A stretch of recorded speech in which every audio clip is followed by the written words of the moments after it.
Radio Bulan Dua Vata, Mekauti Kenda Vata Mai, Mai San Francisco ki Burubura, Sema Mai Ngai Waseayani.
Na radio bulan do vatar to mai veva kamaru tiki ni ave kenda na bola ke na turumbu. E nei ka vivinaka ni moni tendendai sa mai sivitonga na tolu e na tinika walu no miniti au sureti ke miniti ko ani ke na ndua tale na nonde wasininga o na vata e na e ka vivinaka ni moni tendendai ka tini ni singa ni vulo e Pirelli sa tu siti be ke mdo mai nonda ka o wambauta ni ndoa marutaka na mdo moni madhao mbalavu moni madhao ni wakadangidangi moni madhao tiko ni singa ni mate kanda singa e wakananda koe tiko ngango ia ve ke tau Amerika tomani tiko ngā na Willie New, senga tiko ni singa ni wakadangidangi se moni madhao ni moni madhao mbalavu be ke mami. Na moni madhao ngo, dina ngā ni nda mai wakana numa wata ke tiko na singa ni mate. Tomani tiko ngā na Willie New, tiko puta ki tali tiko na Willie New e na ndua tali na madhao bo, e na wanoa lewo ngo Amerika kau wakambauta e na vi mate ni tule lewo talanga e so, ia kau sureti ke mnime na vi tomani tiko ani e na nande oa sininga ona wata. E na kapi minaka ni moni tendendai na lake dawa tiko na vito na kaloko, ni wala mai, ni seama tiko mai, ngona nonda stese ni wata, senga ni tonga, sen radio mbulando watongo e mbaliti ke anda raramba tiko, sema ni vinga na wano ni sema tiko mai kina nduindu na ngauna, nduindu na singa, ienda waka binaka ni rao ninda mai vito mani tiko nda mai seama tiko, e na nonda wata watongo na radio mbulando wata. Ve waka mbula tiko ane ve kimdo na seama wau tiko mai, e na singa ni kua, waka bimbi tiko ve kian by Ramsey, ni mbula binaka wakatelanga kina ve chiuta wunda binaka wakalewu na seama tiko mai chiuta wakanuni binaka tiko and na kavini kua o chiuta via wakambula tiko ve kimni ke de sara na leoni koro mai saru lau toka ve kimni na tu mai vanua ka wakatelanga kina and na vea sa iburubura tali so wakambimbi tiko ve kimdo na tiko voliongo e Santa Rosa ndo mbula binaka ve Pepsi we kimdo ngana vasu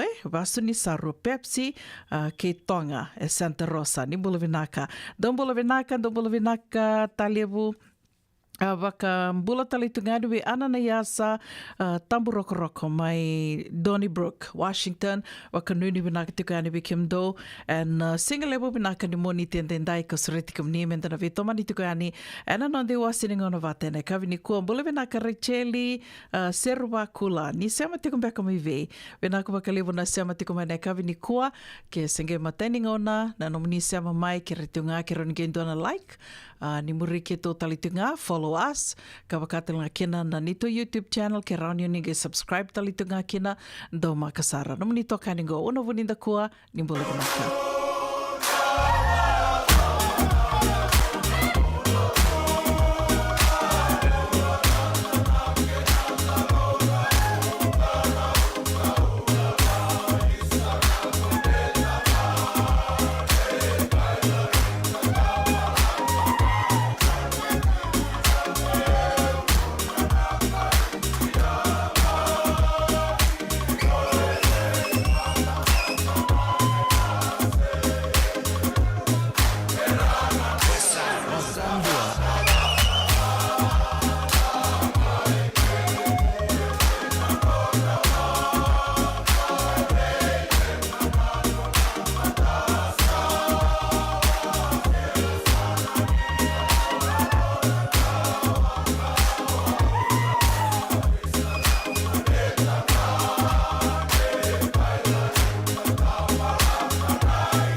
Radio Bulan 2 Vata me kau ti kenda vata mai San Francisco ki bura-bura sema mai ngai wase yani.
Tamai ronga te tiko ando na e tawi sere mai ve Elina Turanga. Ana i tala noa ni tuwe a waki, e ando tuko na tiko ane waka levu na levu ndau levu sar tiko na i tala noa ni tuwe a waki, ana ngonongo, i ana kai sa sengasoti kina rauni kai sengasoti ninda wakilana mbimbi ni tuwe a waki, o ia ninda sa rauni ninda ve rai, ninda ve ingiriti tonga, na ve miniti ve iaua, na ve singa, sa watu ia na nonda mbula na ngonongo, na technology na ngonongo, e ando na kai rauni ninda wakawinu vina ka tiko kina. Awa tuko na tiko ani ni moni madhango na moni madhao tiko ni moni madhao da singe me wakananda kuengo e ana moni madhao ni singe ni mate do wakathangi balawu tikino kem do mai viti we keto Amerika tosa tungana vili niu ia na noa mai keto tiko vali lotu te ange lako sar tiko mai na nongo wakasama o wakasama taka tiko se dhava saramanda na imbale ni kila ike se na auro ni kana be mate ni tule levu so and do kila ni ngona ni singa ni mate and do wakaanga taki wakalevo na ravete se na Easter Bunny koia waka merendo wolia wakalevo e so na rawaka isulu taki kino ira na ngone na Easter Bunny ka wakata lang kina na loka mengendo roi ni taki to na loka na Easter eggs kito vital no tiko ni lote na no vital no taki tiko na mbale ni singa ni mate na saramanda na mbale ni singa ni mate da tur dina kanda toro wakambimbi na mbale ni singa ni mate se senga ngai laksar tingo na ngo wakasama na dava saramanda na mbale ni Easter Bunny se na ravete na kenando waka mera vai sulutu e so waka na ravete na singa wakaroai na health fair ka wakaduri mai sonoma ando na marama ka liu takatiko koe na kena didi wakitiko na health fair kando wakaduri na vevo no e so mai na Sonoma County o koe sange nona i tavingo no koe a mendaru tua koe na isulu waka na ravete se na Easter Bunny mengai koto wapo kio koe na eloka se na Easter eggs koto wapo kio koe membali tir na ngone kara lako tiko yani lako sar tiko nungu wakasama na dhava saramanda na kene mbale o kilani ando torarau tiko na kau waka madhala taka tiko ngo levu sarana kilana eloka merangai ndo borotu rauku taki tu waka vinaka rangai ndo merangai ndo walai tukina i sona kai na Easter eggs. O tia ndo wakaidori e sona ka membalitir na ngone mera maru takatuir na ngone merangai wangara na e loka me ndo wuni taki na e loka merangai ndo wangara o ir na ngone ya na holidays e na singa ni wakathangi ni singa ni mati ndo taktukina wakatanga kino ira na nonra ndo waisulutu e so na wakana Easter Bunny o kila ni sana tora rau tiko na kau wakamadhala taka tiko yani. Ia vikim do na siama tiko mai ni kuando kila tiko mbeka na mbale ni Easter eggs na Easter Bunny da wasaramande wakaanga taki tiko kinongo na singa ni mate na moni madhawa mbalavu ni singa ni mate se senga. Da mbeka na mundurai vikim do na marama na turanga do siama tiko mai na kavi ni kua o mani na numa sar ni kua miu waksanga ramando miu redamanda na da wasaramanda na keni mbale tiko bu taki wakadhawa na kena mai wakaanga taki tu na Easter eggs na Easter Bunny na ngona ni singa ni mate se mai wakamendo wakatakila tu ni singa ni mate we rambeka ka senga ni rakelandina na imbale ni singa ni mate ia somandanga weekend toto kilandina tiko na imbale ni singa ni mate wakame sando wakaanga taki talitungango me mbalitir na ngone me kanilasa tu we na ngone andona ngito binaka na nonrendo wangare loko ira na ngone se na Easter egg hunt ia nungu mai wangara tiko sangai wakawili ka tiko ni tuku ni senga ni ture rau tiko se tiko po manda wakadhawa tiko po mai wakadhawa na kena mai wakaanga taki tu na ravete ke na eloka senga tiko ni se madhale tiko po mai wakadhawa na kena mai wakaanga taki tu e rona kango membaleta na singa ni mate se na kena wakana numi tiko na singa ni mate iyo na kanga e ture rawa ngona kau wakadhi utanga mai na nungu wangangara woli na Google ke na we tambana tali so wangangara kena na kanga usangi tora raungo ni wakaanga taki na eloka abat ke na ravete tuku ni manu endau wakawa totolo do wakaluweni totolo, do lewa na nonra wakaluweni, rau nonra wakaluweni na rawete. Wakana kena vosa taki wawalangi na fertility, Ia na wuna e wakaanga taki kena na manumanungo na rawete. Ia. O sa ge wakasamtaki o na dhawa na kene mbale, se dhawa e mai wakaanga taki me ngona ni singa ni mate. Ia.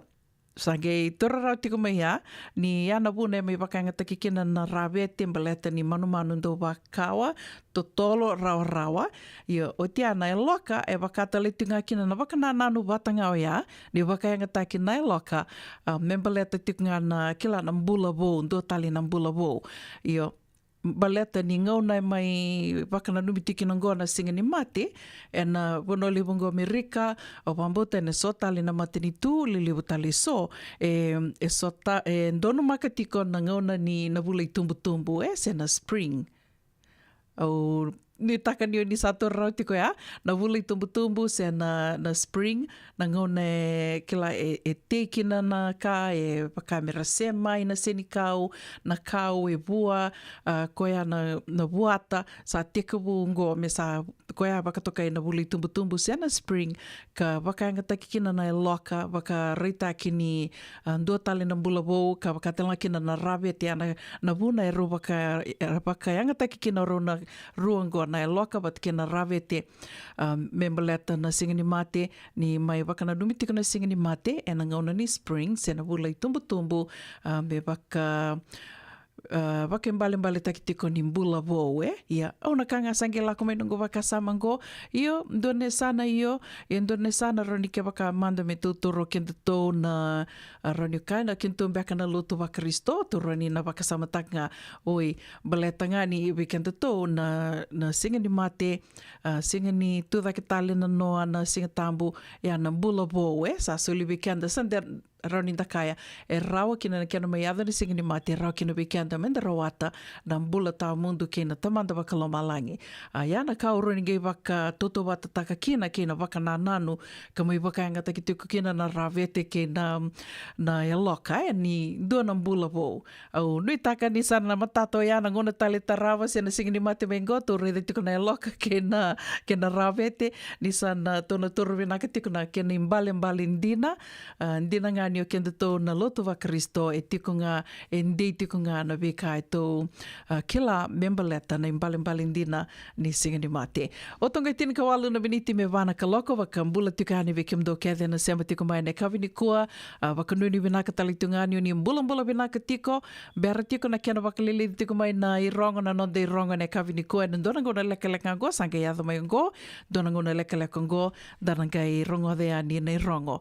Ina ngona mantanga ngo na we waka mbula tiko kina we kimdo kethe sarna maraman do se mara tiko mai na singa lewani kua ni do mbula vinaka ker tunga ke waka singe mataini ngona do se mai kina ke rani donge wase tunga yani dona like muri ke to mai wakatela kina na Instagram ke na YouTube channel ke rauni ni subscribe ke na nito YouTube channel do makasare and dona vivu ke lewu tiko do mbula vinaka maramatau ke lera na sovi wakanuni vinaka tiko yani we kimdo mai San Jose do na health fair talanga na waka dur tiko mai San Jose na moni madha ngo ngai se mo tiko mai tau me ona ge waka matata ni kina waka mbula tali tangani we mele mbula vinaka mele wakatala kina we Elizabeth Eve taito sikivo ni mbula vinaka sister sikivo waka nuni vinaka tiko ni maru taka na numni sing ni sudu na madha saoti we waka mbula tali tangani we nela tila tanda veta waka nuni vinaka tiko ani nei nui taka ni nandona singangoto na li sota kina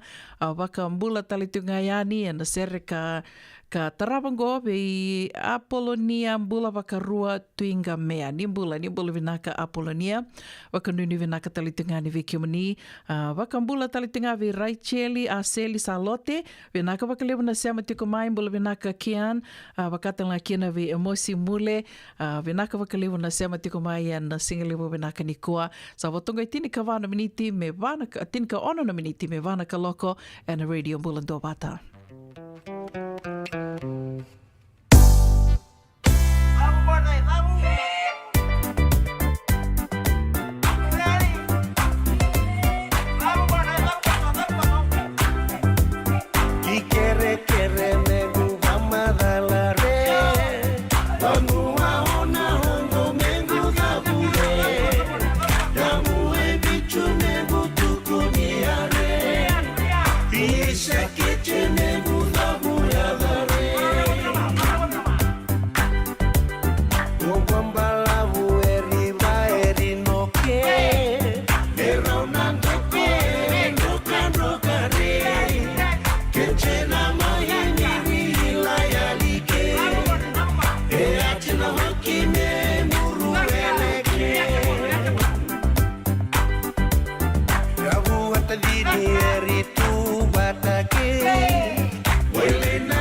Esa kilabina utilileta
nomu yanu yanu kana de anano mundelani yabu sawo te nomu rosi wananabu isaratu mata kachi kachi aunandau nanumi ikotuyani manreva moma nomu daulo mani ambole ameu galo asayani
Radio Bulan Dua Vata, Mekauti Kenda Vata Mai San Francisco ki Burubura, Sema Mai Ngai Waseyani.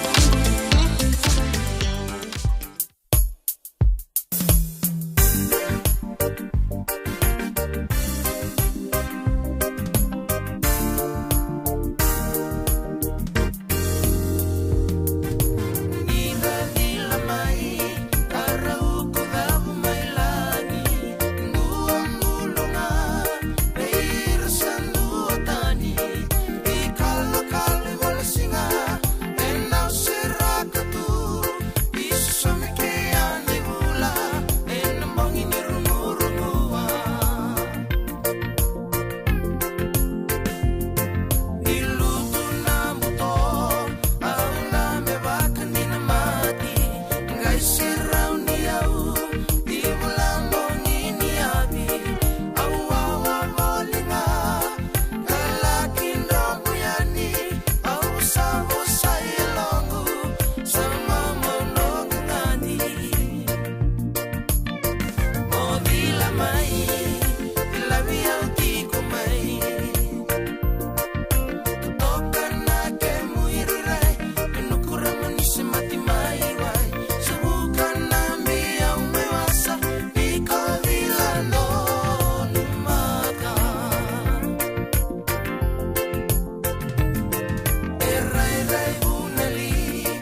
Endona mate kuniti wale wabekenda mena wasa Pasifika na hepatitis B. Kuneini ndua mena wayatini corona nini winua mena wasa Pasifika Amerike ni tobi retiku na matembo na hepatitis B. Ongoli wake na kenaroni betobi sena tobi kuna matini ngada se liver cancer. Endende mendo kila kesate bikwentiko. Na bakani sanga sotini kene bakatakela kila se symptoms. Bakabo kesambimbi na mate. Mbimbi ngone kila mono bakandi kebi nyambaleta na hepatitis B. Peter mai kena telefoni 52 ono vituva 51 sesi kobo na nondo to website www.sfhepbfree.org. Ai, kemundo bakando tunga mai viti. Sa baka matalau na nomundo kobati. Sa lemo na kemundo tinika na tinimbulu makau na bisikete na rewa bata. Red cow. Wupu. Dasa kusi masaranga na ikatungo. Gamay tutala na kenurnibondo kenambele. Pai, correct. Daw boleh mai be. Oi, dosa itu ni kila. Kita boleh ngamai na Maulimat. Tok nganggo i Santa Rosa. Mai be? Na Maulimat wele. Daw kona na nonda business na ngoni tau kay Amerika. Daw kusamay. Daw may volleyball na Maulimat. 4525 Montgomery Drive, Suite 2 and 3, Santa Rosa, California.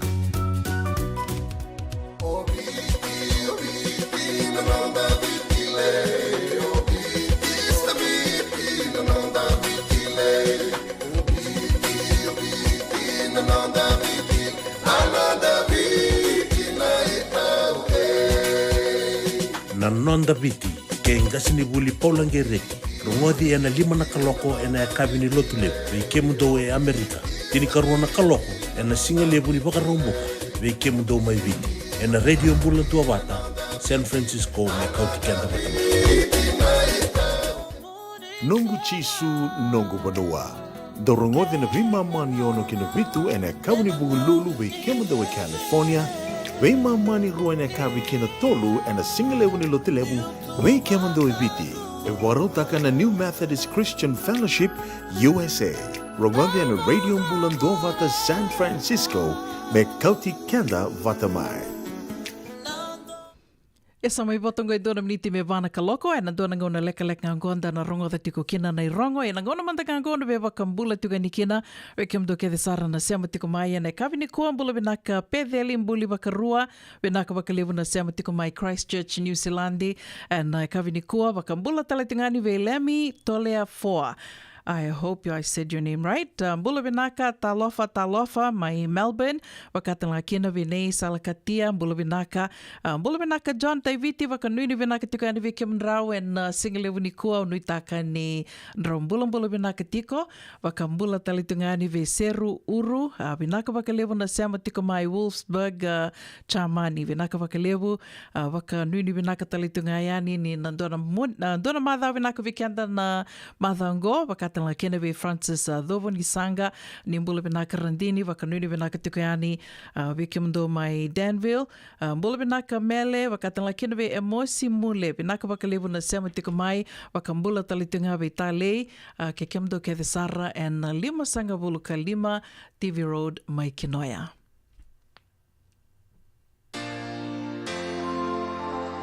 Na na na na na na na na.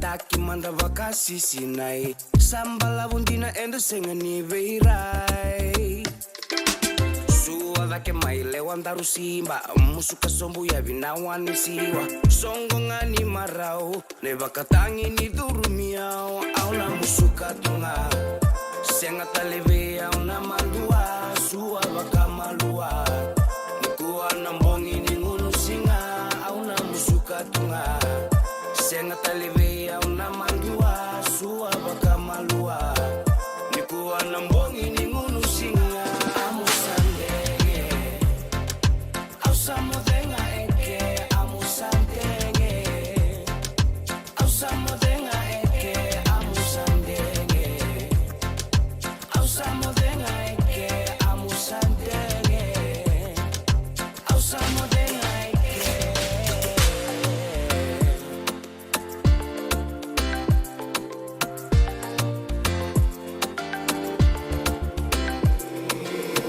Kuga ke manda mai tu isi Labe na lingan darondani si Kuatale ni kokao Ai no musinga ni sudu endai Toso mai no mulewa Mai tukuna veya uno mulenga Masa ati indina lenana Amu sandengen daru mai meke Au na musuka tunga Senga talebe au na mandua Sua baka malua Nikuwa na mbongi ni ngunu singa Au na musuka tunga Senga talebe au na mandua Sua baka malua Nikuwa na mbongi ni ngunu singa Amu sandenge Au samudenga eke Amu sandenge Au samudenga eke Amu sandenge Au samudenga eke Amu sandenge Au samudenga eke Au na musuka tunga Senga talibi au na mandua Sua waka malua Nikuwa na mbongi ni ngurusinga Amu sandenge Au samudenga eke Amu sandenge Au samudenga eke Amu sandenge Au samudenga eke Amu sandenge Au samudenga eke Amu sandenge Au samudenga eke Amu sandenge Au samudenga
Whavertona seni wani udhu na garawai o arto mai. Veva kamaro takituka ni vekenda na kavi vinaka ni moni tindendai ni katini ni singa ni vulo e pereli.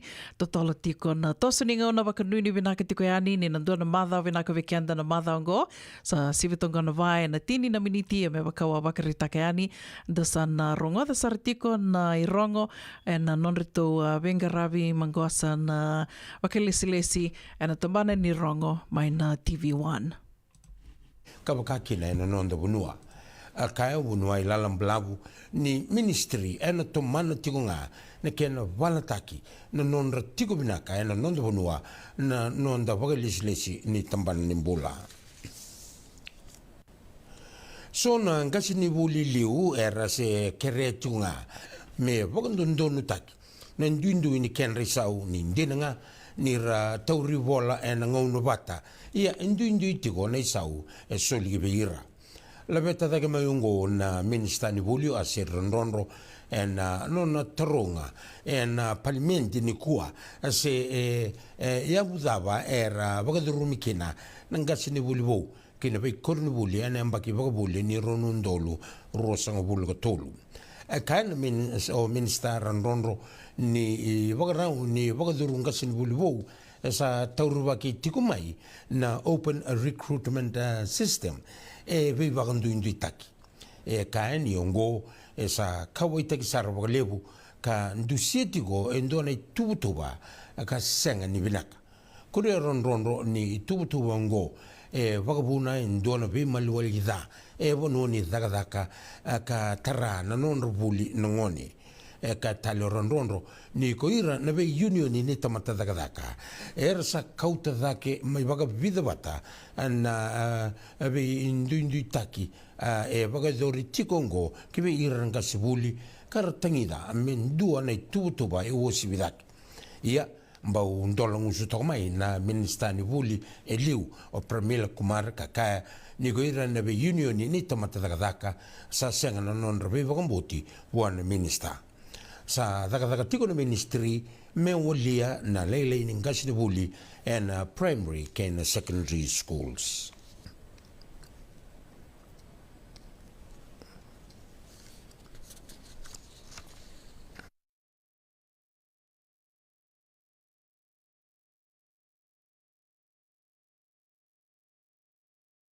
Sana vokedori tiko ndo na mbosi singorua ni ngirimiti burbura na International Girimit Conference na ikatiniga rua kene ikatiniga tolu ni vulo me ni mbaki ongo kwa ni sembera ni maruta kena holondei ni Girimit Day na ikatiniga lima ni me kaena ibugubuke ni Prime Minister ka Minister ni Lavo o Professor Biman Prasad ni ikau ni mbosongo na maruta kana Girimitia na pedingo mi neviti keina nondundui and say na Girimiti is celebrating Fiji's inclusivity and diversity.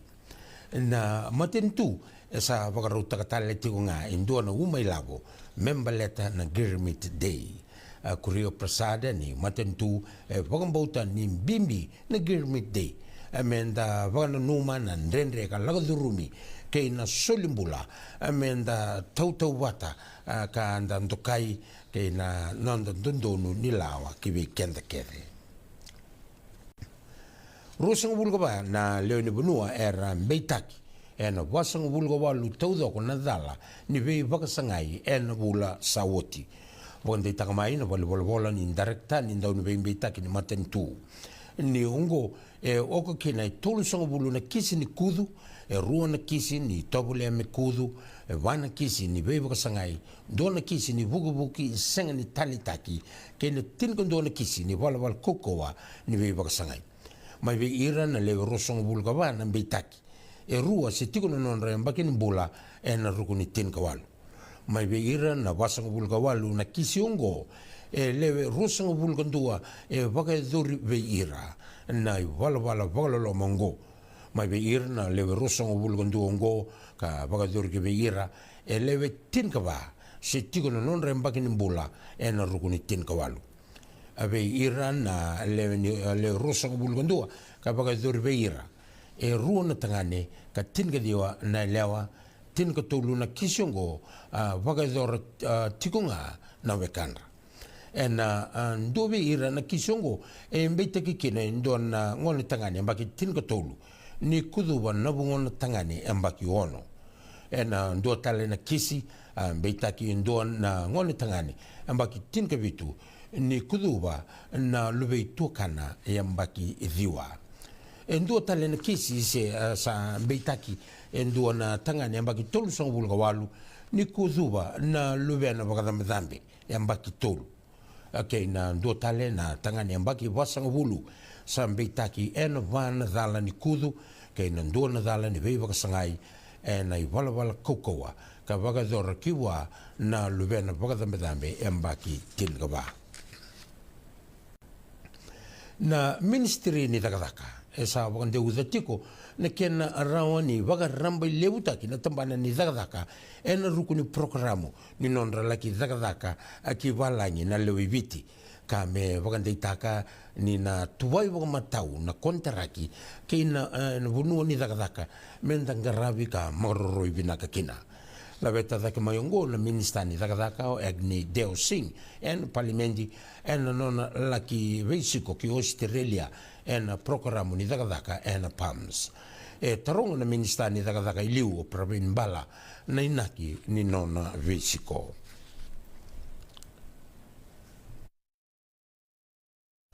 Na ministry ni mbula esa tekubuna vida na itubutuba kasana raoni wokea kena vokobina kataki kena programo ni kena ngaravitiko na vokobina kataki ni kena vivale ni tambana ni mbula en kena sa kadi na ministry en non vito kuni leni bonua ka vakanga ngado taki na matambose ni Board of Visitors program.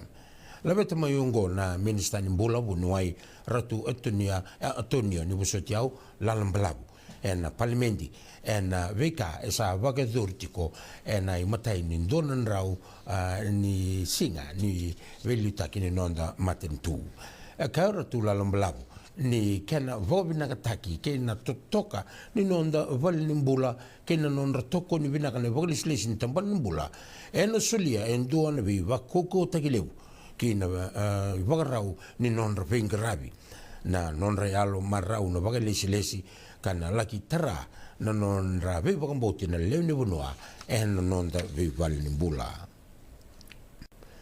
na ministry ni takadaka Agni Deo Singh sa ve bagaroti ve ira na lewiviti mendanda unganga rauni ena bukundra na itini eni takadaka mai balangi eranda mai tauri takadaka ena nonda bunua salmuri tikongo na kena kilai ni ndona itini ni bangara tamata takadaka mai tauri tamata takadaka baga taundo ndonu merala ki takadaka ki Canada abagaritaka na minister ni takadaka Agni Deo Singh kebaka ndona kambani kese ndonga engan reba me vakautira na nonda leni bunua ki takadaka ki balangi sanandundonu mera register rawa ena ministry ni takadaka ka rawa tamai na veiva kandonui mai buana secretary tunde ni ministry ni takadaka ni sembera ni rangai tauri tamata takadaka kinanduana takadaka mai balangi era sa bagaroti talangana ve itini ni tauri tamata takadaka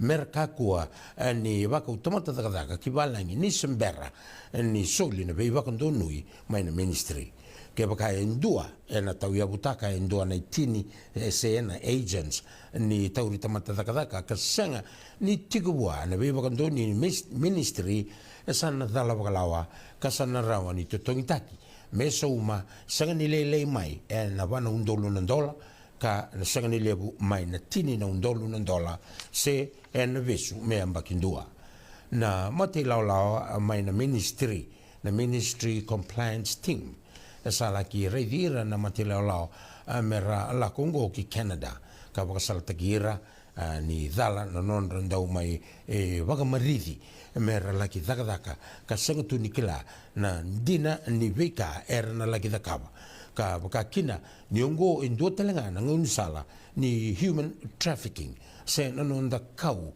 baka vitalia kan da singkila na kenenaki ni sambulo bina katalmai kiningito satu rau na tin ko ono na timi ni sevens e burbura en duotale na madao ni vita bulaki en Singapore sevens en moni madao go rote ni 5 ndolu na ndau sar sevens mai ne sai burbura no sota ni na rara mai Singapore en moni madao go na non da timi sa toko na tombumba ke Samoa Canada ke Spain en tombu toko kina na chambeni ni Hong Kong New Zealand South Africa Australia ke Hong Kong en tombu da Ia wambuta sana mai dawa toka ki ana non dai rongo e nei kawini kua mai tō mai rongo atu ka nei rongo ka mai rongo atu ka na mātha sao tintina ngani ngai ia atu ngā me ke tōni kua e nda wakawina wina ka tiko e na non rito lama soli ka rao ni nda mai vei tō mani tiko kena e na wuku ni rongo mai na non da wanua. Wakanui ni wina ka tiko e ani wambuta na wunga weekenda nda senga soti ni marutaka na ngito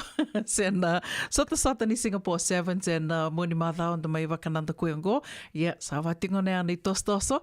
Dona nungu nana lelai ki tau sarangito wata tiko ki lawe ki omnioni a seama tiko mai ke na radio mbulando wata o ni nandua wata talitunga ke na nona chia tiko, nona coach tiko e ani nana lelai e na wuku ni sarangito ka wakaidhuri tiko e na muni māthango. Iau, lelai nungu sarangito lewungana nungu nrendrawa ke na lelai tiko na nona sararawa tiko kau kaya. Ngo me nandona singa ngo, leidhaka na sarangito, me tono wika usaranga ke waka e balawu na nona tiko boli, me na ka usaranga e ni na sota mbeka ni LA Sevens, me ki tono le sarangito kina, me na rauni na le dhengu kina na elona. Tuko no koea, ia, doko tio yani, goro ia, undona gere dhengu kina iloma ni rara. Ni sana veli waka tiko bat kerto na timi ng gito.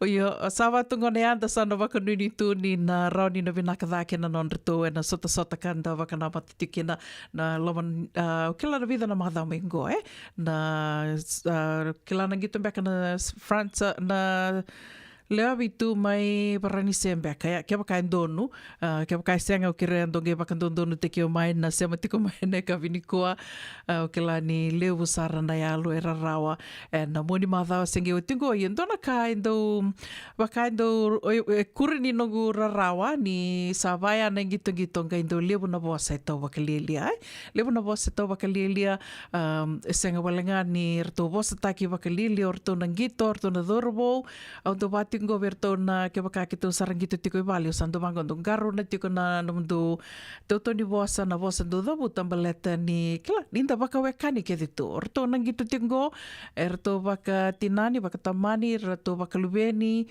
to na watin erto berto na sabaka wati and the bebe wakani ke ditu and do nga me na do garo ni tiko na nanda tautoni bosa ke na bosa and the dabuta ia sa tosa tiko ana tosa tiko na sarangito na leu ni rarawa ni na lelai endo na voce mani davuto koea na leu ni na rarawa takitiko na ngito sa lako tiko I uti au sange rivango sa lako mai sa tomai waka sa ia mai na bosbosa da sa tiko mai na bosbosa da na kainge ukurumuitaka ni sarange ia tala ni sora sange mera vosa da taleni na kueka vosa mai ya tuma I waka sambali tuma na nona vosa koea min endo ni sa vatu ya na alo sanda alo kata tuma ya endo nga me tungia nga roni tukunai do nga tungia nga ndo na masese sa koea saranga ya kama saranga na vinga sau ia vatu ngone au waka nuni tiko ni rauni tanantong garuna na nonda ito ni vosa ke na vosa enda tavuta sivitongo na vai na rusanga bulu katolu na miniti ana radio mbulando bata kavitiko ni moni tendendai ne ketini ni singa ni vulai pereli to toka nan raki ve ke to and sai California ngo erto bakarita katinga menan do nin raki ni na vakile tiko na to toka nin raki and mother ke dengo seng ni madalo seng ni torra na mother mengo na mother matangango nda maru takatiko na to toka nin raki kala ni sotale na se Amerika seng sotinir kalungata ni ra sotakai tiko na na nraki dha, na nraki susua, na koko ni dhangi ke na we kataliso and the kilai and the senga ni do talitaka. Yes, I said to go na vai na rosanga bula kawana mniti wakambula tikani we rudi levu kaidhiwa. Nimbula vinaka. Vinaka wakalevu na sema tiko mai serne na ikavi ni kua. Wakatalanga kina we toranga kai sikeli nimbula vinaka wakanuni vinaka tikani we kimdo. Ndombula vinaka mai na Zion Shopping Center. Solomon e toranga mai muri vinaka wakalevu na sema tiko mai tabua na ikavi ni kua. Senga talanga ni ngule dhavi tiko na serengo. Kata Tarsila, vinaka na sema tiko mai, mbula vinaka mai kuliviti, au na numan dendo na ngoleani na singa wakarawai na health fair. Wakanuni vinaka tiko yani wikim do mai San Rafael, senga talangani ngole dhavi tiko na o semisi raimbebu, ke kim do ke sara na sema tiko ngori mai Melbourne, Australia, wakanuni vinaka tali tiko yani wikim do, mbula vinaka mai Christchurch, vinaka wakalevu na sema tiko mai na kavini kua, bedheli mbuli wakarua, nimbula vinaka, mbula vinaka mai Melbourne, leami to lea foa, thank you for tuning in, wakanuni vinaka tiko yani se venga na vanua ni sema tiko mekina, dan darungoda man debida na itukutuku ni bebo lengo ni bera ni darungoda na nom do sere ni buluvinaka. Isando buluvinaka. Dosen kay tuki mai, endo benaka tu bangara. Iyo, ni buluvinaka. Kito singi tuki bo sarangamay sa tutokan dino Pennsylvania. May baka muli ang madoni turta na dadaka na tumbo ni Wayway. Iya, kito sa mista kasaranga nakakana mga biti. Kito rongoda, nitugay kendo na stonda ulit kenda to kakana. Iyo na Fiji Cover Store. Ito kasaranga iliyugori, nakakede tukina. Na Fiji Cover Store. E kau te viti mai voka po leka ka voka se utaka na voka na nanu. Woli te ki tukina na tinika, tini bulu makau, Taka's Ice Cream, na mateni, na ika, na mbele, yado kina chase ningu na ngona, na twisties, na bongo, kay na bean, kay na bungatali. Sangay lebu saranga na ngona, kare ang ngona binakandina. Ngay indolo po talanga ango na Nondato Boutique. E woli te kina na isulu kanta kilaita ni kina daga nilinga, karami soli mo ilaloma. Wei kemani mai Pennsylvania, kena vebu no wale kata. Erau talangani wakau tanga mai na nomani ota na telefoni se email, karatau nangai wakau tanga na nomando wali. Yana Fiji Cover Store LLC, 100 South Mount Vernon Avenue, Uniontown, Pennsylvania. Nabari telefoni vitu seba vitu, wadi orua vitu diwa vitu ono, se bandu lima tolu seba vitu, diwa rua vitu tolu, se email kena Fiji Cover Store PA@gmail.com. Kaya mbega ni paiste kiti kuna nomulore na buku ni smoke check kita urau ni buku iko. Girita mai na nito team ni Empower Team and Southern California Pacific Islander Community Response Team mokuneki na nabibu kabagai labo kaseng ni saumi. Gir mai na onurua ono saiban dua liwa ono. E levo tu na matanggali life insurance e Amerika. Ka levo talanga na kena itu. Ia na Lincoln Heritage Life Insurance yang niti kenda mga binaka na ito kay kanda sa may buhay tigo-tigo na buno le bungo. Kaya wala may wangande, sa may buhay tigo-tigo tunde. O tawi matutiko sa sen. Raw sara na mga leofo. Katigo talanga na ilawi maruroy. Lincoln Heritage Life Insurance. Nakamba ni dondo nga ito sa mga claim. E na loma ni rosa nga bulo ka pa na yawa kesa maniyata na lenga isang oti karuan na yung baki. Siko mo na website ko itong gori sa TextBuy. Kinabasi ng walu-wandua, tolu-tolu-walu-lima, e na kinay tugu-tugu matay na lang. Lincoln Heritage Life Insurance.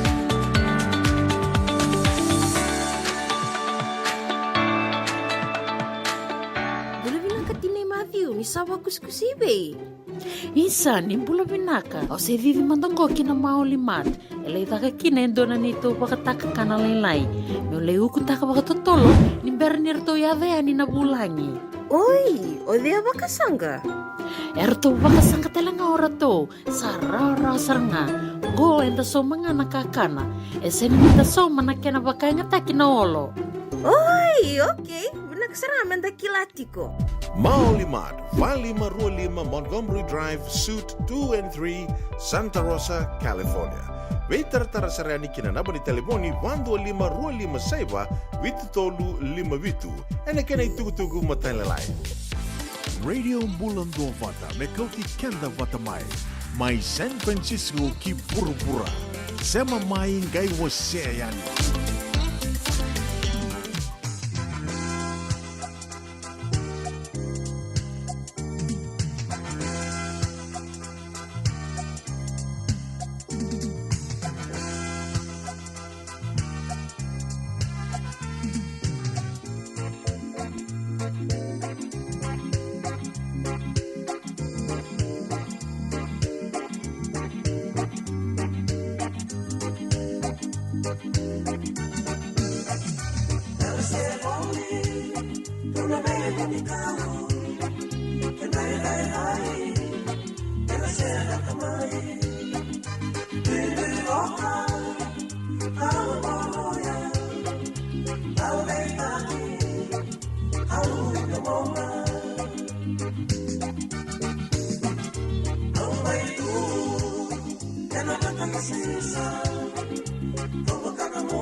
Sibe yau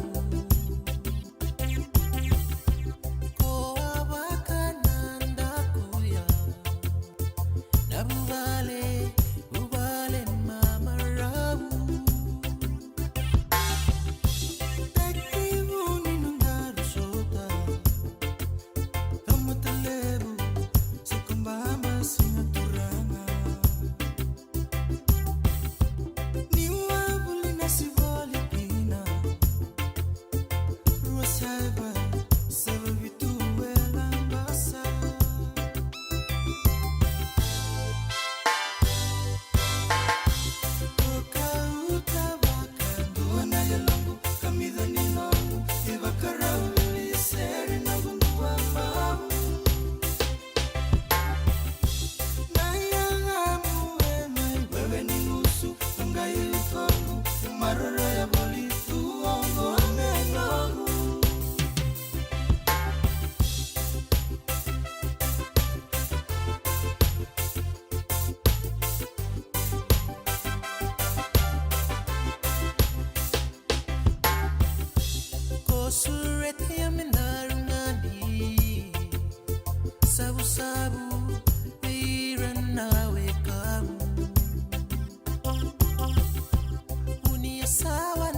unanumia.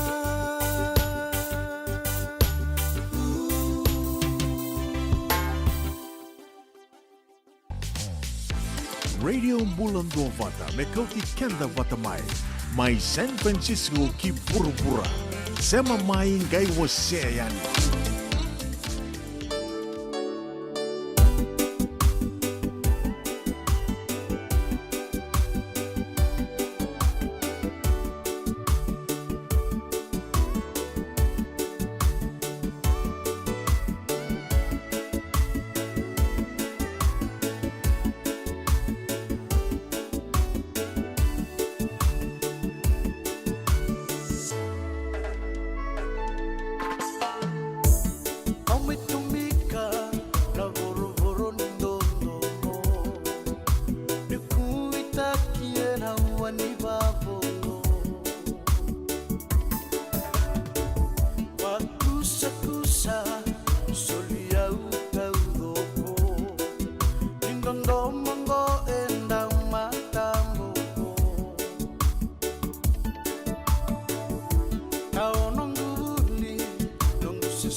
Ena radio mbulando wata mai beba kamaro te kitiko ni ave kianda o kerin damundamu ene kawe binaka ni moni tindenda ene katini ni singa ni vulo e perele baka nuni binaka ni rongo binaka tiko yani na mbio liba ni radio mbulando wata se venga na vanua ni sema tiko mekina ene kawe ni kua baka nuni binaka talitunga ni duindui tiko na vanua duindui na ngauna ka unui taka ni oni mbula binaka tiko ndua tali na madha wo ni kiana ngarawi tiko na itawi na madha ungo au sureti kamni mendanda ubeto mani tiko yani na nonde wasini ngona vata na radio mbulando vata vea kawi tiko ni moni tike na wakarombuka mai na tolu ke na vitu na kaloko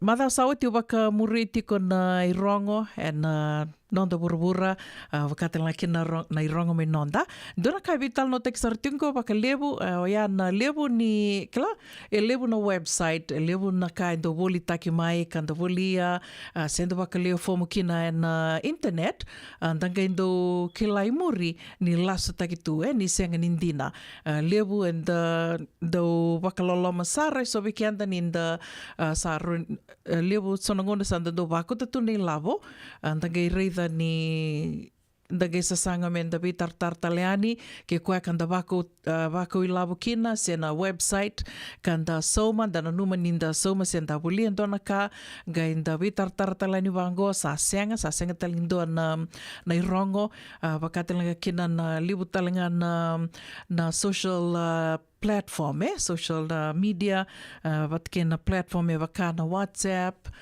kena sotale na Viber e libu na wata wau ya ndo dhaka kena na butako ndo dhaka kena waka libu na butako o te asanga i tukuni mai kila waka mena tekabu na vitala noa na wata wau ya wakatala kena na Facebook so nangona na Facebook o na tiku saranga wango sa ala ko ya nindo na friend request ya ngai friend request tu ya indua kan rosa friend o titu o ia ona kanga ndo dhakawa ya ke wakani ureda nindu e laka nindu tala friend request ona numa ni kiro ase asa friend o titu mengendo the witala nindu na friend request na kanga ndo dhakawa ona wakambula mandanga mi ureda e vadava na nona somayani na nongo wakambula so nangona na somayani na wakambula wawalangi ya saranga usange do bango ke wakai endua na kilanda do vivo sakinga wakaviti gai wakambulani me vavalangani ya ona taronga talani ndona taro ke wakai sesenga tikunga ni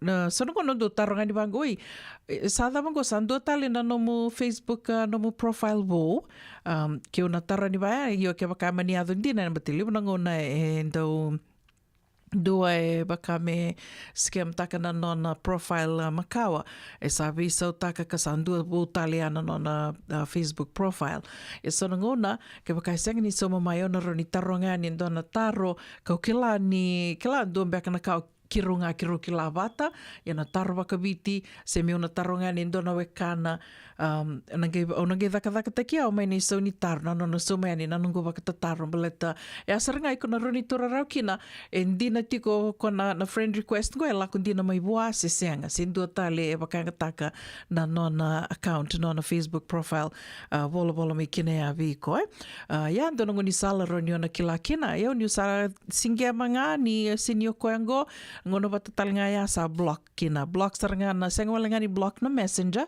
block talanga na Facebook na nona Facebook o sangai vali batu bitalia ke baka nangai bola tale mai o sangai kila ni o kuentina ya yo o warongo tiko na vitala noa baka idur tiko na ndona steseni na public radio ike kangai vitala noa te kitingo na kino ya nangono go dinda sabaka nama te tiko yani kina nraki katakata kila ini ndo levu na ngande ndo levu na nando vela koyaki levu na website levu sar na ndo mutako e seanga ni vetu kona ni levu na business levu na company levu na ndo mutako na karsa da kawiti kongo ersa na mbiuta mai na website menda baka levu mukina e so rambiuta mai e so na so ni hotela sena so ni na bondo ni wanga buka e so binaka ni kurida bango balete ni levu na company ni wanga buka ya na kara da kawa ndina tiko kandondonu talanga ni ravoli taka mai na tiketi ni wanga buka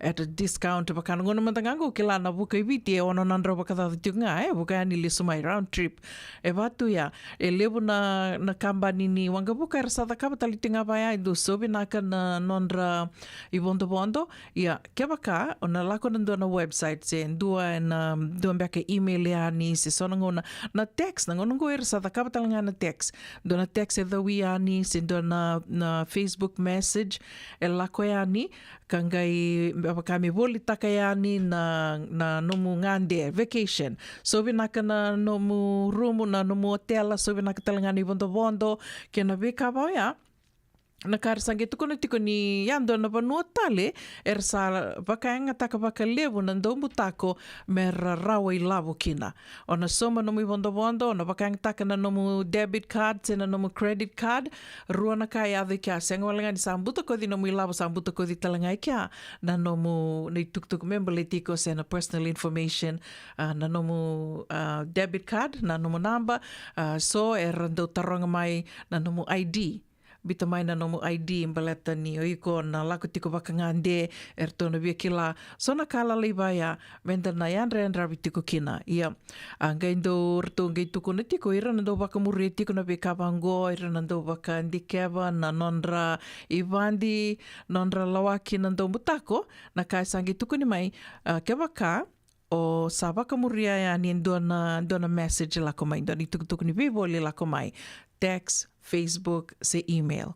O tia mena ngai koti kiomani ni kusano wakaleo ya nani wango na nomu personal information sena na ethamu mandangai o bitani na ethamu sena nomu address sena nomu tiki ni singa ni suthumbeka ke baka sambiute nia na ngai beauty ko kina ndo na website ngo ndo na ka rauni na buke kanda wakaleo menda ka ko kina ni tadori na nondra lawaki ngasinga sewir na ndombu tako ndo morna reida na website au na mbiuta dhake ningo na itamba ni website kila ni kuna ridha wango na website tuku ni mo ridha kina ni tiko kina na loka ke waka senga na loka on that website kasako tiko kina na tuku ka lako tiko maengo tuku ni biboli boli taka tiko mai na nomu do lako wangande sena nomu lako wangande au wasia tiko ningo mbeletango kunea tiko na tambana ni do waka dendike na beka wango wakamuri tiko na nonrendo wakamuri tiko na dombutako kuni sarvaka levu ni levu na mbutako na ngono go wakaidori tiko na kena boli taki tiko yani na nonda lako wangande se na vacation packages holiday summer vacation packages vatiko ya koya mona rida na website obiambiuta da keningo na website na vatiko ngo ke kai ko rida kina na loka bita na website o rida kina na loka ni kuna wakanditaka nindina na package boli takitiko ni ai na nomundo buka na nomundo idili na hotela sena kakana all expenses paid ya ke baka mona rida na morida ni tiko kina na loka wango padlock na loka ngo ke baka tiko kina ke mbale endina tiko na website o ya se na business o ya se na kena boli taki tiko mai na mundo lako rauni lako bangande na isau rawa sara yo keba ka umbita ndo na website gai senga ni tiko kina na lokango morida tiko na lokango Klanio kono vola na website kamanda www.radioambulanduavata.com na vatiko ya kebaka esembertiko nindo nito website ya kebaka ona bita na website vaya gai orida na loka make sure it has a padlock ya kenimbale it's a safe website vinaka ndina ndondonu na kakede dhaka takitiko se ado tiko na website katiko kina na loka bao ya ndua talengo mi umbita dhaki talemandayani vatokango vatokango kenimbale ya ni endina na website ya kebaka nimbita ndo na website nge senga ni reida kina na loka Kena bale e ana nonra website nantong butako e senga ni legit na kena vosa take babalangi e senga ni dina e senga ni dondonu na kake de boli tekitiko se baka madala tekitiko e na website o ya e lasu au ni taka ni sanaroni na bibu kitiko e na ngonongo baka bimbi ni sandu na ka na lebu ni butako e baka iduri tiko bikianda na ngonongo e na wurubura tudoko gaira sa ngase io ira na dombo takatongo, dona kana buku i tuwe ira, na kila kai tuwe ira karawaka nga takatuna na bika keve enda na numa so anda sengsaranga ni tanra, ni rawa ni rana laki waka nga takamai, era waka nga takamai ko ya sa wakanu ni tikina ni nando wasiti ko yani na bika so, na radio mbulando bata, me na bibu ki tiku bikanda na nonda mbula, na visinga. Wasiti ko yani na nonda to bata batango, ke waka ni senga isemu tiku mai wakandua, give us a like, a follow, wakatelanga kina na nito Instagram, kina YouTube channel, na bibu kisartiko wakalibu. Sabatonga ono na miniti me 5 na kaloko, wakanuni binakatiko yani oti na 5 rongo dito kina na de wasinigaw na kabito ko ni tiko kina na Regional Pacific Islander Task Force. Rtundo bito ko ni tiko wakalibu, na nonda bato batongo na radio mbulando bata. Bula binaka mo leva na sala-sala, binaka wakalibu na sema tiko mai, wakanuni binakatiko mai nandawa, me watai talitinga vei sebu ranronro i Merika. Bulan binaka sebu ranronro, vingana vono ni sema tiko mai kina ni singilivu ni kua, e kavi ni kua. Wakambula talitinga vei kimdo ke de sarra mai na mai tabua, na Zion Shopping Center, bula binaka mama tanduri ke tabioka ke mboko na dina. Sa yawan dina na idan rito na ilaw-lawa karto sema tiko mai na Zion Shopping Center na kavi ni kua. Wakambula talitinga ni vesikeli, bula binaka tukai, bula binaka weka, wakanui ni binaka tika nene kavi ni kua, seng talani ngole tawitike na Ruthi lebu kaithiwa. Bula binaka Ruthi mai Serne, wakambula talitinga ni vikimdo mai Melbourne, vikimdo talanga mai Brisbane, kimdo mai Samoa, dondo sema tiko mai vikimdo talanga mai na yatu kuka. Wakanui ni binaka tika nene kavi ni kua, ko via wakambula talitinga, vikimni kede sara na venga ravitiko, vira na itambangase, na vivono ni dakadaka iso, na vivono ni venga raviso, vira na itambangone, na nonranga ravitiko, special needs, wakatalanga kina vikimni na nasi na vuni waya na buku ni venga ravi, na kavi ni moni tinde dai radio mbulando vata na unito kaningo una vuninda kua, ni mbula vinaka.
Somos que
nungu chisu nungu banua. Dorongo na vima maniono kina vitu ene kawni bugululu we kemudawe California. We mani rua ene kavi kina tolu ene singalewu ni lotilewu we kemudawe biti. E warotaka na New Methodist Christian Fellowship USA. Rongodia na Radio Mbulando vata San Francisco me kauti kenda vata mai. Pisando umbulu binaka. Dosen gay toki mai, endo binaka tu bangara.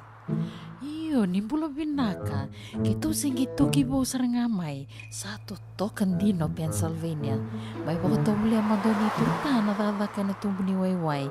Iya, kito sa mista kasaranga nakakana wakabiti. Kito rongoda, nito gay kendo na stonda bulitagi kenda to kakana. Iyo, na Fiji Cover Store. Ito kasaranga ilingori, nakakede tukina. Na Fiji Cover Store. E kau te viti mai voka boleka ka voka se butaka na bona nanu. Boli te ki tukina na tinika, tini bulu makau, Taka's ice cream, na mateni, na ika na mbele. Yado kina chase ninguna ngona, na twisties na bongo kay na bean, kay na bungatali. Sangay lebu sarangana ngona kare ngona binakadina. Kay indolo bo talangango na Nondato Boutique. E boli te kina na isulu kanta kilaita ni kina daga nilinga karami soli mo ilaloma. We kemuni mai Pennsylvania, kena vevo no bolekata. Era talangani wakau tanga mai na nomoni ota na telefoni se email, karatau nangai wakau tanga na nomondo boli. Yana Fiji Cover Store LLC, 100 South Mount Vernon Avenue, Uniontown, Pennsylvania. Naboni telefoni vitu seba vitu, wadi orua vitu diwa vitu ono, se vandu lima tolu seba vitu, diwa rua vitu tolu, se email kena Fiji Cover Store PA@gmail.com. Yavalata, Deonangai Valata, and Radio Bulan Duavata. Veitalono te kina na vika membaleta na nondombula, mai veira na kanandao mai na tambana ni bula so. Nasi, na puniwai. Rongoda na bana kaloko na vika Vilitu City, and a veito kone ni Lincoln Heritage Life Insurance. Na kamba ni Life Insurance, kanganiti kanda na kaiviti Amerika. Ene kena semi na libo Senegas, kita urani bukiiko. Girita mai na Empower ena ono rua ono saiba ndua liwa ono. Ai, kemundo bakando tunga mai viti. Sa baka matalau na nomondo kobati. Sa lemo na kemundo tinika na tinimbulu makau na bisikete na rewa bata. Red cow, wupu. Dasa kusi masaranga na ikatungo. Gamay tutala na kenurni bondo kenambele. Pai, correct. Daw boleh mai be. Oi, dosen itu ni kila. Kita boleh ngamai na Maulimat. Tok nganggo i Santa Rosa. Mai be?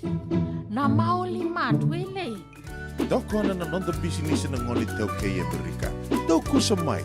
Daw may volleyball na Maulimat. 4525 Montgomery Drive, Suite 2 and 3, Santa Rosa, California. Usaba ka nandarubi wasi juga nunggu ida buta na bitan longon na ngauna na sere. Sa dotu lang nga son to. Okay, lalabo sili nunggu ngabo ka boka. Bata pa kanisa mo lang kanita mo nando dito ka. No bitang ni signi lalo to to sunan tangka boka boka. So ba sini naket lalo talaga. Ni Sambulo binaka. Sama mai ka wasea ni na Radio Bulando Mata San Francisco. Darungodi na tuluki na bito na kloka na kama ni moniti kina borobuka bei kema dawa ya Amerika. Dini kina ruona kloka na singalevu ni tusi di kina borowai bei kema dawa biti. Radio Bulando Mata San Francisco. Me kauti kenda vatamai.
Bongo na programa Warotaki man Regional Pacific Islander Task Force and a radio mulundonga te San Francisco na kauti kenta patamai. Nande wasiningono ya. Wakarotaki mai verto na Regional Pacific Islander Task Force ndo na isongo-songo ka ndau tutak sarwa kalevu na wekai so memberliti kenda na ngole mai na we matinitu mana wasa Pasifika kanda sama iwakai tiko-tiko na vanua lebongo Amerika. Ndo na ka ngorto ndau ngumatua tak sarwa kalevu na kena waka sabui mai na kena tiko-tiko ya na wekai kedesar me member leta na nondambula kai tukutuku ngoli mai na tambana ni bula na vitambana kedesara. Ndi sala ko mai Amerika santa ge mai wakai rai na matanda menda ge reda tu na ramba lebu ni tambana ni bula. Kala i ubaka samataka tiko mai viti ni nda ngoli ngai ni nda sambata nga nda kilangan dala ko ni bula. Ko sarangaya lilu rebi buniwai o buniwai sangai tukuna mai na tukuna binasi na kamenda misuli weekenda na wonika udaba menda dula babida se duru se senga ia da sala ko miki da sangi me rida na kena ramba lebu ka tu talenga o ira na kena ndau e na vitambana ke desar specialist and ko tikunga ko na buniwai me rida no muto tikunga na buniwai me rida na vikai so na membelit kenda na marama bakatela kena vira na turanga ka ia na dona kair to do tu takabaka lebu na Regional Pacific Islander Task Force ngo membelit kenda tiko mai na wasa Pasifika ka wakaiduri kina e ndua na health fair wakaiduri mai Sonoma e na Mother Saoti mai Santa Rosa e na singa wakaroa e na Mother Saoti e ndona ka au wakandina takatiko ngo ni dina ninda sa leo mai na itoke kanda sa mai wakaitiko Amerika leo inda sa lako tiko mai wakambimbi ni sa leo talangai rangwali tiko mai sararawati tiko mai non paper sa green card ra mai rangai ngwali tiko mai kalebu e rangole sartinga mai wakamata buvale ya ongerida ni lebu na kavango e dhaka membaleti kenda na ngole mai na we matini tutani so kanda ngole mai na bono lebu Amerika menda sama sanga kina na nondambula gai da senga so tini dando wakanga taka na weka e tu membaleti kenda na ituba-tuba sa ambiutu, ambitutu na matinitu, na vi prokarami so sa may tau yabuta kitu, membaliti kenda na ngwale mai na vi matinitu da sa may sasangambula Amerika sa kenda na immigrants. Go okatiko kina na waka peapa, senga ni waka peapa, ungay waka ndina takatiko na vida na mbaki ongo na nungu sa may vi garabitiko sa may takatiko kerato na Regional Pacific Islander Task Force. So waka ndina taka niyo kenda na itoke e senga so tini da o senga manda ni kila yenda senga so tini da baka nga taka baka lebu na vekai tu ka baka rota kitu membaliti kenda senga ni da kai tingo da la komai da mai kere se da senga gona kai sa ambita tu na matini tu me membaliti kenda na ngole mai bango e buke na nonda mai to ya bu na matini tu le bongo se na vano le bongo Amerika o baka dina takatalanga ya na singa baka rawai ni rto lewe lima saranga na ito ke tonga leani ia ira levo na ndui kai o ira na Asia o ira na ka ira mai Mexico kena be matani tuba o ya karasa lako talenga mai vida na tonga na Samoa ira ngoleani ka bakatalenga kino ira saramantanga na ka Amerika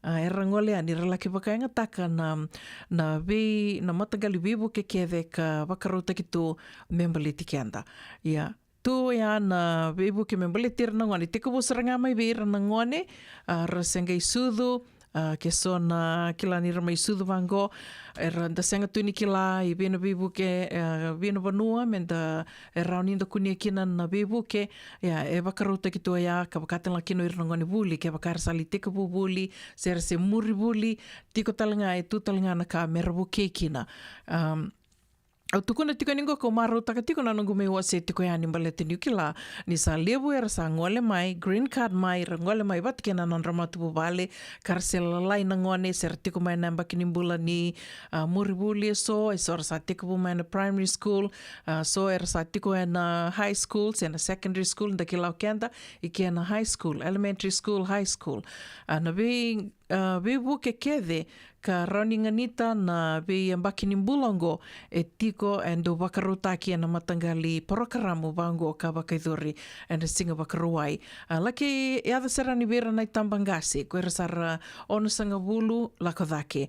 Waka pepa se senga. E tiko talangana ve ka kede sara e rawa ni na woke ke muni mai na nomuni le lo rai waka wuni wai se senga beka na dhaka baleta ninda kilani lewu na wano ni dhaka e rasa senga ni da turiki no uira na tambangasi ke waka e rasa lurai ni rasa toso sara mbimbi toka na non rembaki ndo ndrendre na non rakune na dhaka e na caregiving mantanga ka utukuna tikongo ia ke waka do sa tiko e vale ndrendre tiko na bangar dhaka e tūna wanua e rani kau yani kina rako solia e na kakana nraunrau, kakana mbula me rani kau yani na wanua ndo tiko kina. Seanga ni ndo na kai na wakatarongi, ndo wakapepa se seanga, tiko na namundo insurance se seanga ni ndo na kabaya na wakatarongi. Angoa na kasaranga membaleta na nonda buke o kenda na ngole mai na matani tu wakambimbi tiko mai na wasa Pasifika kanta sama waka ai tiko ngo Amerika senda sama sasanga tiko na mbula Amerika ya na usutuli ni Regional Pacific Islander Task Force au na gembiuta tiko yani na nonda bata ngo na radio mbula ndo bata Facebook page au na biteni kina na namba ni taliboni na address na vanua so around ni ngole kina gobe kimani na tiko mai na asa waka Sonoma na Sonoma County na Marin County ni tukuna tingo na Sonoma County na Marin County vikim do na sema tiko mai viti ko kila ni releo levo talenga na bumbu na nana na nei karasama tiko ni ngo Amerika radaka tiko ni ngo Amerika era tiko e Santa Rosa, San Rafael, Petaluma ia na vanova ya e rawa ni rangole ni ora oka ke tiko e na Sonoma County ke na Marin County o ya ka bakaruta ki tiko na vivo kengo membalete kenda na tiko e na vivo nova ya mai Santa Rosa, mai Petaluma, San Rafael, Sebastopol, Ronald Park, na vivo no kedo ai. Kauna gembito tiko yani na namba ni telefoni, ke wakau ni sembera tiko ni laurai wakabuni wai, au sa kere ka waka mamasu, ni ngole ani ni le laurai wakabuni wai. E senga ni na tarongi na nomuni pepa, si senga e ke waka erto na taronga, e ame mbaleta nga merto na kila na vivu ke dhaba, me na solibi ke muni, se na tambana dhaba merto na beauty ke muni kina. E senga ni kina ki ni da tarongi ame da sa ripoti taki sara na immigration, e senga ni na yado waka kina.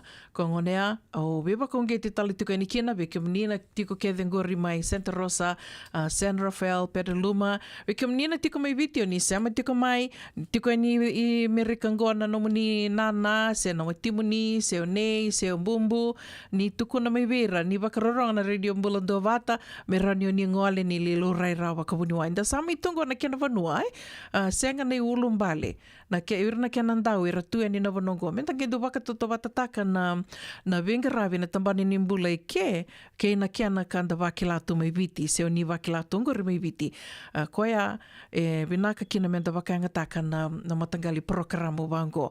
Ke wakao ndo sema tiko mai viti, na si Australia, si New Zealandi, tiko mbeka ni ndo na weka i Amerika, kere ni waka ndia taka ni vira, merendo sema mai kina radio mbula ndo wata, se ngai rida na nondo to wata watongo, ni unambiuta yani kina na namba ni telefoni na address, na vivunu e rauni rangole kina, se mani rawangara na vina kata na vivuke na kakana, ke wakai mani senga na dhaka, se ravina kata na vivuke, na me waka matata taki vira, na dhaba soti, ngoa vira na sa tiko na non-medical, sara tiko rao na Medicare, se na Medicare, e rawa talinga ni ra waka matata taki vira, na dhaba soti, e o kati tiko e na nomu sa tiko ngori, se sa waka leo fomu tiko e na Medical, se na Medicare. Ni kila kede tiko na ka e rawa ni wukekina se senga. O senga ni wakambauta ni kila kede tiko na weka kede sare rao ni wakanga taka se rao ni wukekina e tiko e na wanoli wungo Amerika wakambimbibi ke mdo na sa tiko na nomdo Medical se ndo tiko na Medicare e tiko talanga na weka na tambana ka rao ni na wukea na kia na wakamataila laitaki na weka kede sare rao ni wukekina. Na weka kede au nambita yani e na nonda to page ngo na radio mbulando wata Facebook Facebook page. Ka wakatalanga, do talanga na kau ia na lura i wakabuni wai.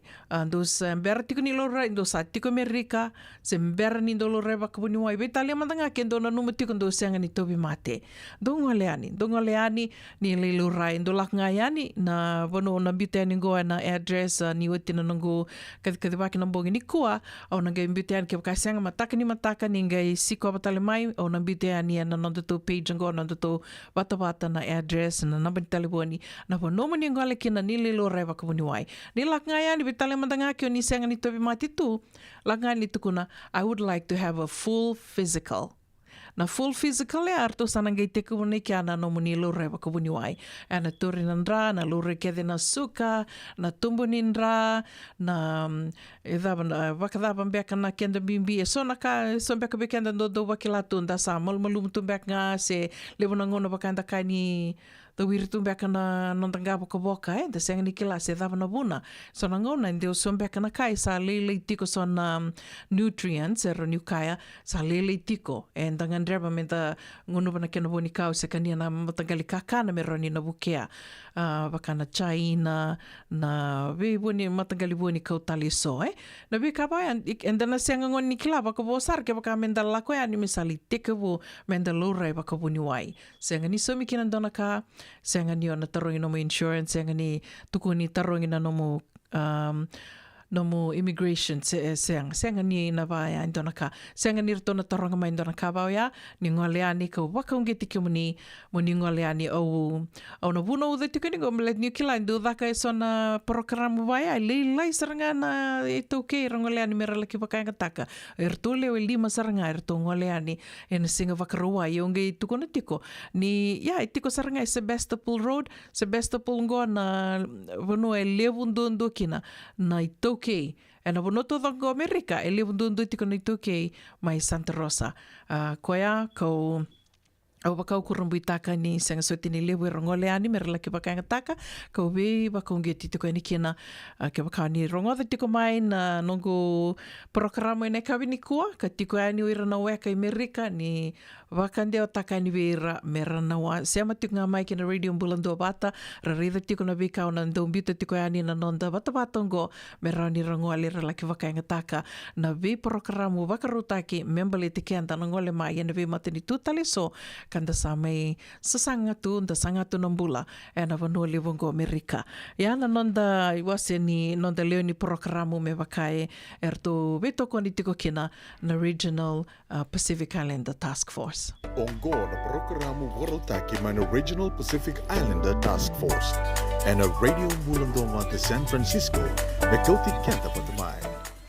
Ia mai sivitongo na 5:25 na miniti wakambula tiko yani vi kemdo kete sara na sema tiko ngori mai ndravuni dombula mbula vinaka bumbu bumbu maova wakanuni vinaka tiko yani wakatanga kina vi laisani tangilala ni mbula vinaka ni sema tiko mbeka mai vi laisani wakambula talitungani vi kemdo mai kemdo na dhaka lowa tiko mai waileka na mbose ni vula tolu ni tamba dhaka raki Andreu Pauliasi tukai o Cho, Eliki, Simoni ke Tausuliasi. Vena numitikani viki mundo bongi ono chona. Venaka wakalivu na sema tiko mai au redanga Andreu waka sama takali stali na nonro vitala no tupea watakenga sini vuli Paula Gereti. Na madha sawoti ke wakao ni adalata roa ve tarongi takatiko na nonda do kila na nonda vikadivi ndo ngonengo gai tarongo tupea wakadava tiko bumanda wakadava na nonro do vikadivi orto mai ronga wat keer to me vono lewe nandreu te ko manda vakadava ya gai vakamadala takonga snivuli senga nikila na vanua na kanga rongoda ko na kanga turarau ko kako sema de kila na kanga turarango balet ni nang dosara na ngoni liu do daka tunga kina irto mai asa vakarar to daka tu ina wabu karto gai vakamer to tavalim bek ngabango orto na marama ni vanua lebu orto marama to toka ka kila mani orto kadi bisar to yani kina nandreu ni ndreu indona kai totoka e wakabure na kian rato i rerai na marama ni wanoa levu arto kadhivi rato yani kina na turanga tau nogu turanga tau mo inanronga iendo talanga kaya o rongoda na singa ni tukuni senga ni vito butaki o kandavu ke kerto na sa vakara o nange vakandi takatalo ya ve ngasini vuli vakanu ni venaka tukani ve kimdo mbula venaka mai tau diri motokana sa ya saranga na eva muni tau arto sema sarti ko mai ngoma na Maravu Resort mai taviuni ndombula vinaka vakambula tiko ve kimdo ke de sarana vakelesi ni Maravu Resort mai taviuni vakanuni vinaka tiko yani na vuku ni Vengaravi vakaidurtiko na singalevu ni koa ve kimdo talanga mai mbulia ndombula vinaka ke kimdo ke de na sema tiko yani vakanra se via sema tiko yani imbulia ndravuni na numitali tingani kimdo wena serango. Found you.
takatiko.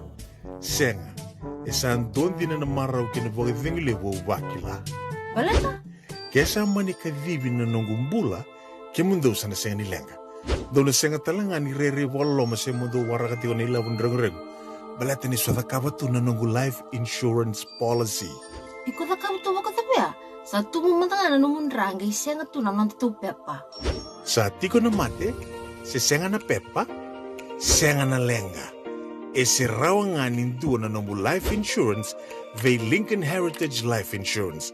Na company ni life insurance ka nga niti kenda vinaka na ito okay, kanda sama iwaga tiko-tiko ngo ya Amerika. Rawa-rawa sara na baka leo fomo. Text mai kina vasa iwa walu wandua, tolu walu lima, ena kena ituku-tuku matailalai. Nungu chisu nungu banua. Dorongothi na vima mani ono kina vitu ena kawani bugululu we kemuda we California. Vima mani rua ena kawi kina tolu ena singalewu ni lotilewu we kemuda we viti. E warotaka na New Methodist Christian Fellowship USA. Rongothi ena Radio Mbulando vata San Francisco me kauti kenda vata mai.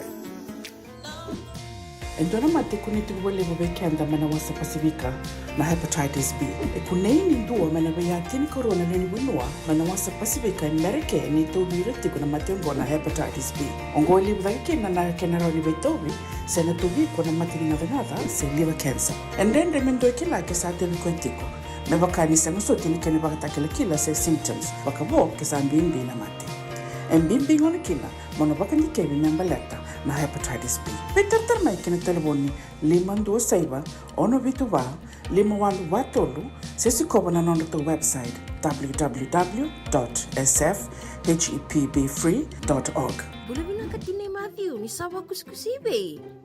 Isa ni bula binaka o se vivi mandongo kina maoli mat ele taka kina endona nito bakataka kana lain-lain no leu kutaka bakatotolo ni bernir to yave ani na bulangi. Oi, o dia bakasanga. Erto bakasanga talanga ora to sarara saranga go enda so mga nakakana esen minta so manakena bakanga takina olo. Oi, okay. Benaksaraman da kilatiko. Maulimat, Valley Marualima, Montgomery Drive, Suite 2 and 3, Santa Rosa, California. Veitara sarani kina nabani telefoni 125 saiba vitu tolu 5 vitu. Ena kena itu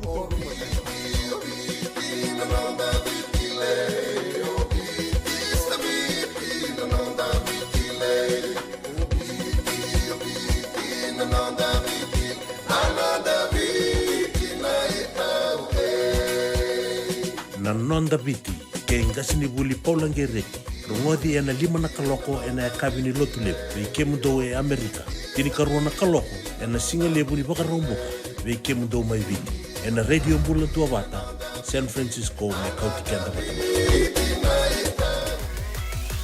Radio Mbulando vata me kauti kenda vata mai San Francisco ki burubura sema mai ngai wose yani.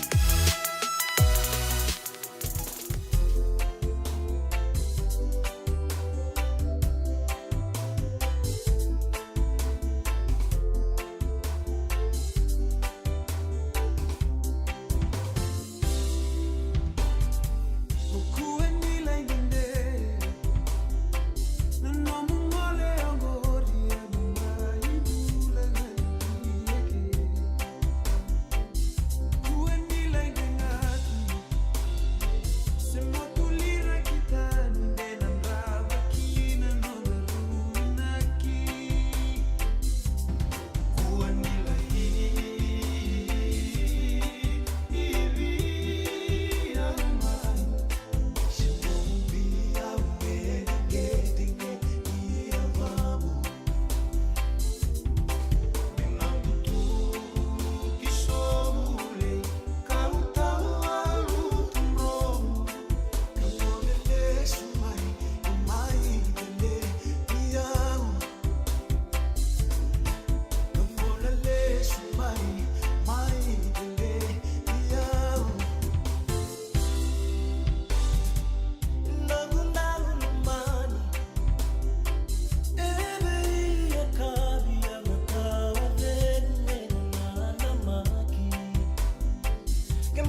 o gono rongo manu vali songo nei maolimat.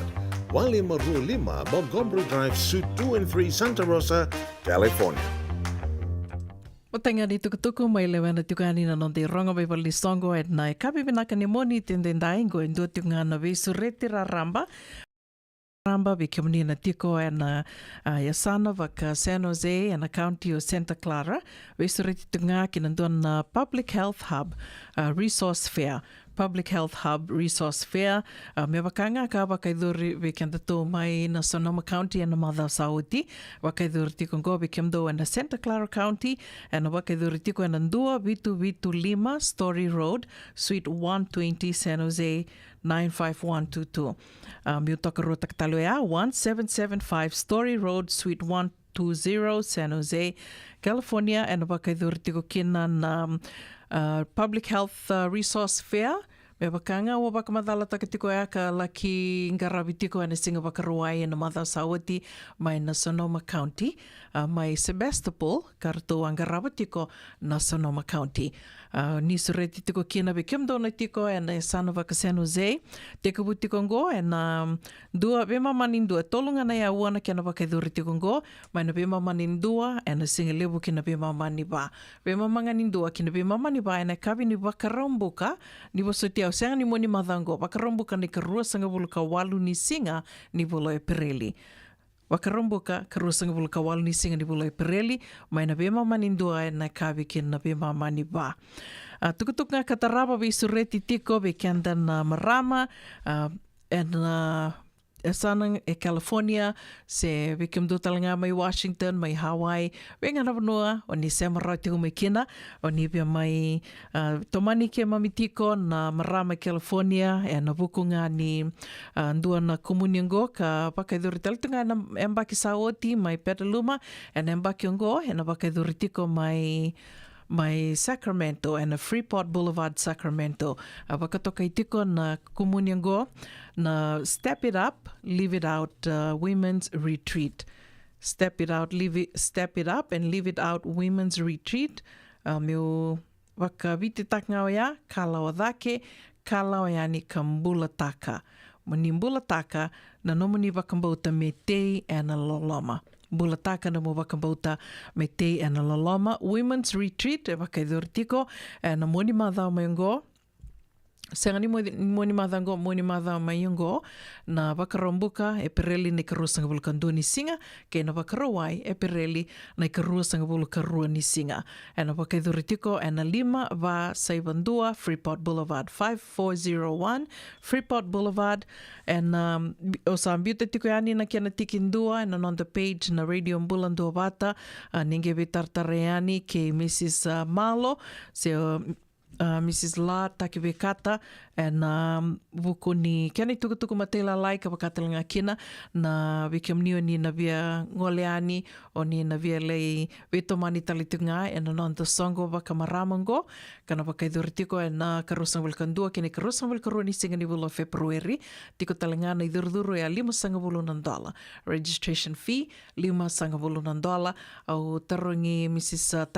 Takibekata tiko se davasoti o kati na $5 ngo ge madala taka tiko mo koe na bika kedesar e o kati ana $5 ngo mai na wakarombuka me la kia dhava na kabi ni wakarawai na ngona la kia dhava kina na songo senga ni virauti yanga na kararo ni tukuna na lebu ni kai rato wakarotaka lei wali sar na $5 ya $5 tiko na registration fee e na gai songo tiko na wakalifomo se na vola kerekere e na waka lulu mayongo ni wasotia wuke lulu ngango mataka ngatu city wuke lulu e sana songo tiko kina na wakale fomo weke mnio ni na via waketavi tiko se oni via ngole ani mendala kindua bata na songo niongoa na Women's Retreat, Women of Faith, all Women of Faith e senga ni wili kina endua se me wakue kina endua na mata wakambauta menda ngoleani ndala ki vetomani wakamarama ndala ki vendovi e na vuku ni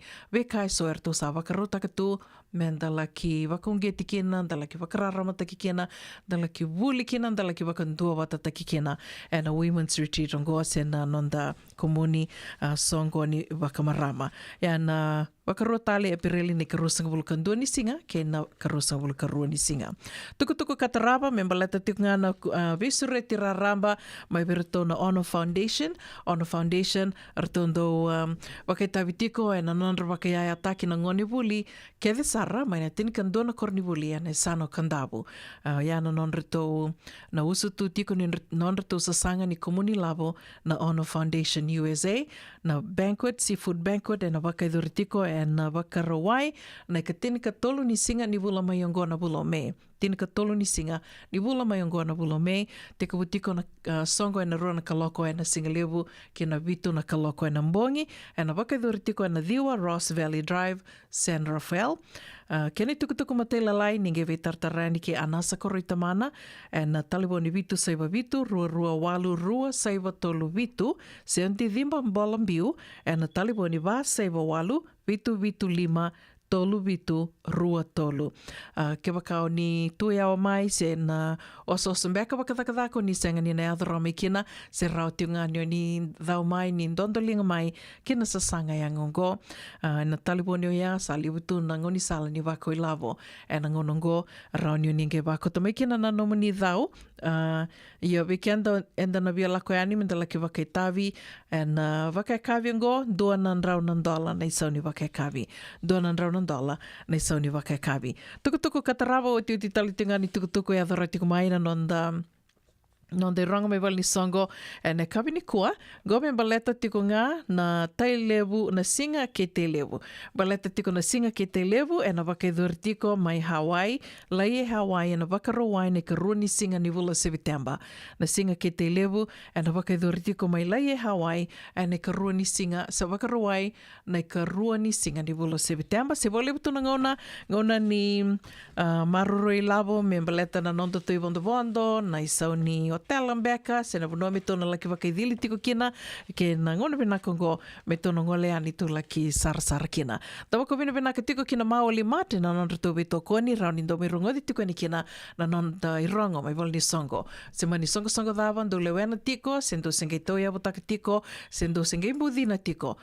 Tuku dhawanga, en tiko, en buku ni sasanga, ni bebu ke komuni lava ndo wako tamai ngoni salango e rauni na waka itavi tiko kina bebu ki tiko ni kina na radio mbulando wata ke na maoli mat e na kena mai kadhi wake wali tiko yani na namundo i tuku ni lotu ni tikina, lotu ni asana, lotu ni koro, se na wuli oti, songo ni wuli oti, gona vanu e rauni na mai kadhi wake ni kina waka titi tungani na i tuku ni namundo sasanga. Sa watongo e walu na miniti me ono na kaloko. Nai rongo, mai na wali songo nei maoli mat, and a radio Bulando vata San Francisco me kauti kenda vata mai.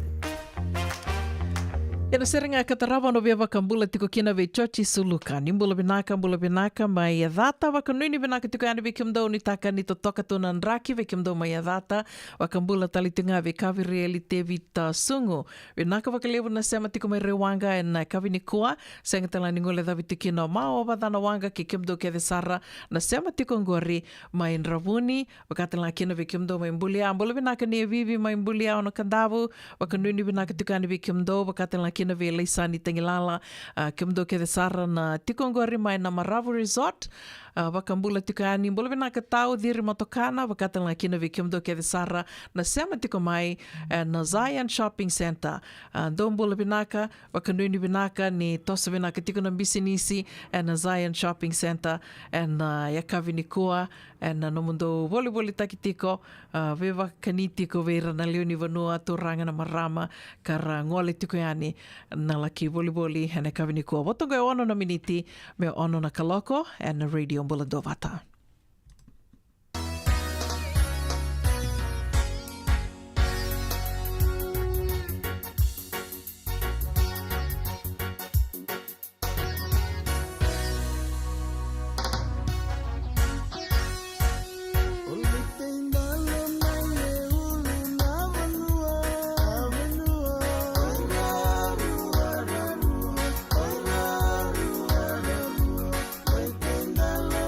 Yeah.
Nungu chisu nungu banua.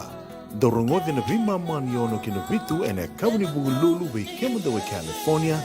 Ve mani rua ene kawi kina tolu ene singalewu ni lotilewu ve kemudawe viti. E warotaka na New Methodist Christian Fellowship USA.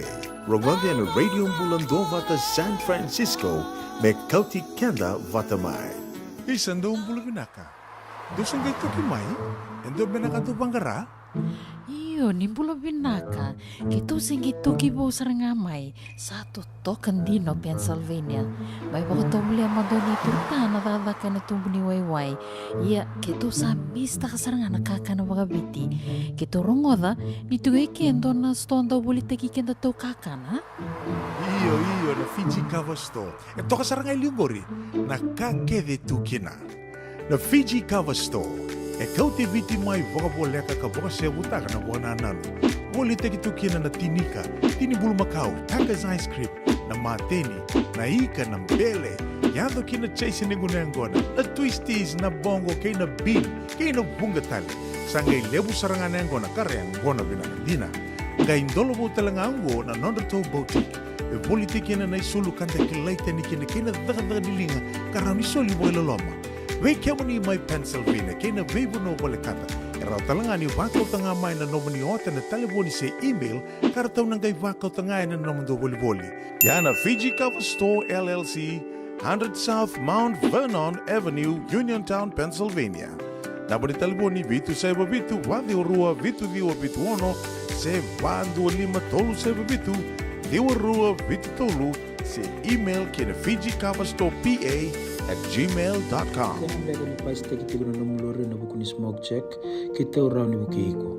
Girita mai ni tu team ni Empower Team and Southern California Pacific Islander Community Response Team mukune kina na bibu kabagai labo kaseng ni saumi. Gir mai ena onurua ono saiba dua liwa ono. Ai, kemando bakando tunga mai viti. Sa baka matalau na nomando kovati. Sa lemo na kemando tinika na tinimbulu makau na bisikete na rewa bata. Red cow, wupo. Da sa kusi